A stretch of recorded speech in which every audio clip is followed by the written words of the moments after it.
آج کی اچھی اچھی باتیں۔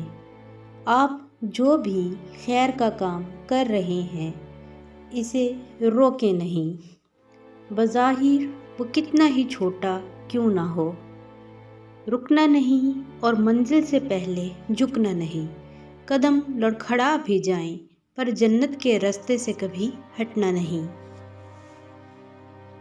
لوگوں کے خوف سے حق کی بات کہنے سے نہ رکو، کیونکہ نہ تو کوئی موت کو قریب کر سکتا ہے اور نہ کوئی رزق کو دور کر سکتا ہے۔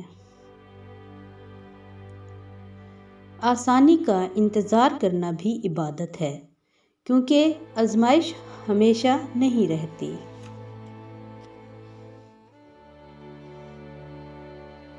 جب مصائب کا بوجھ برداشت سے باہر ہونے لگے تو اپنی ہمت جمع کرتے ہوئے اللہ سے رجوع کریں۔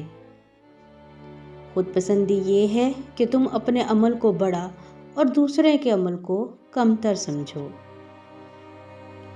گناہوں کی بعض سزائیں بیان نہیں ہو سکتی، لکھی بھی نہیں جا سکتی، صرف محسوس ہوتی ہیں۔ یہ فتنوں اور فرقوں کے گھٹن زدہ دور میں آنے والی نسل کے لیے والدین کا راہ حق پر ہونا بہت ضروری ہے، ورنہ نسلیں پھیلتی ہوئی جہنم کے گڑھے میں جا گریں گی۔ عورت مرد جیسا بننے کے لیے جتنے جتن چاہے کر لے، حد اس کی یہی ہے کہ مرد تو وہ بننے سے رہی، عورت بھی البتہ وہ نہیں رہے گی۔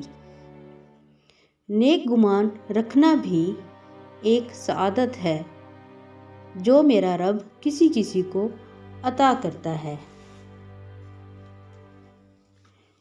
مایوسی ایک دلدل ہے، آپ اس میں پہلا قدم رکھتے ہیں، دوسرا قدم آپ کو نہیں رکھنا پڑتا، کیونکہ دلدل کو ہمیشہ پہلے قدم کا ہی انتظار ہوتا ہے۔